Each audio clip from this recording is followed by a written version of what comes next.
राधे राधे। सबसे पहले मनुष्य धर्म की हम बात करें, मनुष्य का धर्म क्या है? तो मनुष्य का धर्म है मनुष्यता, मानवता। मानवता के गुणों से युक्त जो धर्म होता है वही मानव धर्म होता है और वही मनुष्य का भी धर्म होता है। मनुष्य में मनु शब्द जो है वह हर मनुष्य के पूर्वजों के जो मनु महाराज हुए हैं, जिनके ग्रंथ प्रकाशित हैं मनुस्मृति के नाम से। मनुष्य को समझने के लिए पहले मनु को समझना पड़ेगा। मनु कौन होते हैं? मनु को समझने के लिए मनवंतर को भी समझना पड़ेगा। मैं आपको एक सार में मनु धर्म, मनुष्य धर्म, मनवंतर, इनके बारे में थोड़ी सी जानकारी दे दूं। कुल मिलाकर के 4 युग हैं। कलयुग, त्रेता, द्वापर, कलयुग, द्वापर, त्रेता, सतयुग। इस प्रकार से 4 युगों की चर्चा आती है। ये चारों युग जब 71 बार घूमते हैं, 71 टाइम्स, तब जाकर के एक मनवंतर होता है। इस प्रकार से मनवंतर की जो संख्या है वह 14 है। और 14 मनवंतर जब पूरे होते हैं तब एक कल्प होता है।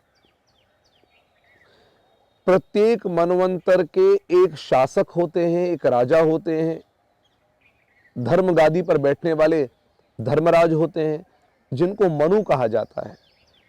और प्रत्येक मनु के नाम पर उस मनवंतर का नाम रखा जाता है। जैसे अगर उत्तम नाम करके मनु रहे तो उस मनवंतर का नाम उत्तम मनवंतर हुआ। तामस नाम करके मनु रहे तो उस मनवंतर का नाम तामस मनवंतर हुआ। वर्तमान में जिस मनवंतर में हम सब हैं उस मनवंतर का नाम है वैवस्वत मनवंतर। इस प्रकार से हम जब संकल्प लेते हैं तब कहते हैं ओम विष्णु विष्णु विष्णु अद्य ब्रह्मणोनि द्वितीय परार्धे श्री श्वेत वाराह कल्पे वैवस्वत मनवंतरे। यह जो कल्प है, 14 मनवंतर के बाद एक कल्प होता है, 14 मनवंतरों का एक कल्प होता है। इस कल्प का नाम है श्वेत वाराह कल्प और मनवंतर का नाम है वैवस्वत मनवंतर। अर्थात इस मनवंतर के जो धर्मराज हैं, जो राजा हैं, उनका नाम वैवस्वत मनु है। और मनु से ही यह मनुष्य सृष्टि प्रारंभ हुई है। जब ते भये मनु सतरूपा तब ते भय नर सृष्टि अनूपा। तो मनु जी महाराज ने जो मनुष्य के धर्म बता रखे हैं, उन धर्मों का आचरण करना ही मनुष्य धर्म है।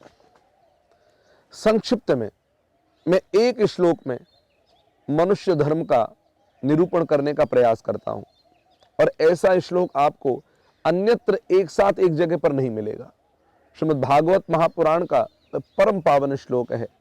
मनुष्य के धर्म के लिए यह उपयुक्त श्लोक है। मनुष्य के जीवन में दया होनी चाहिए। दया है तो मनुष्य है। सबसे पहली चीज, जो कुछ मिल जाए उसके जीवन में संतोष होना चाहिए।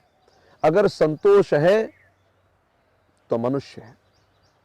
और तीसरी चीज, उसकी सारी इंद्रियां जो हैं वह नियंत्रित होनी चाहिए, तब वह मनुष्य है। सही दिशा में लगती हुई हो वह मनुष्य है। उसी से इन तीनों गुणों को मिलकर के एक लक्ष्य है, परमात्मा की प्रसन्नता हो।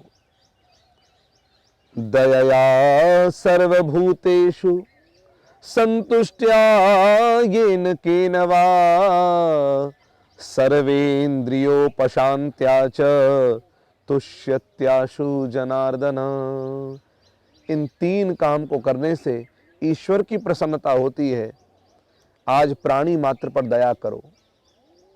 कोई भूखा है, निमित्त बन करके ही, अभिमान ना होवे कि हम ये कर रहे हैं, बल्कि ये एक ही चीज है कि इसमें भी परमात्मा है और परमात्मा मुझ में भी है, इसके दुख और दर्द को दूर करने के लिए परमात्मा ने हमको निमित्त रूप में चुना है।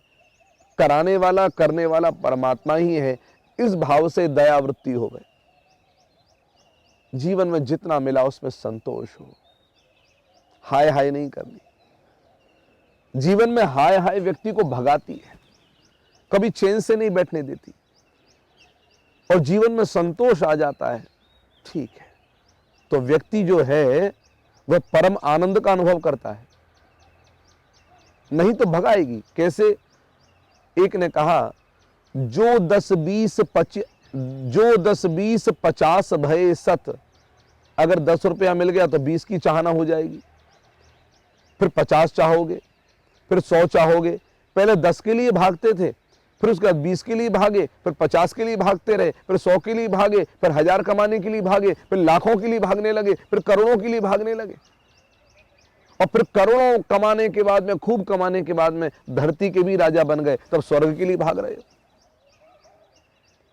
फिर पाताल आदि लोगों के लिए भाग रहे हो। इस भागने का तो कोई अंत नहीं है। असंतोषी व्यक्ति सदैव भागता रहेगा। इसलिए जो 10-20-50 भये सत होए हजार, तू लाख मंगेगी कोटि, फिर अरब, फिर खरब, फिर असंख्य, पृथ्वी पति होने की चाह जगेगी। स्वर्ग पताल को राज करो, तृष्णा अधिकी अति आग लगेगी। लेकिन सुंदर एक संतोष बिना सठ, तेरी तो भूख कदे न मिटेगी। तो सबसे पहला सूत्र है, मनुष्य में दया है, मनुष्य में संतोष है, और मनुष्य की सर्व इंद्रियां उसके नियंत्रण में है और सही दिशा की ओर चल रही हैं।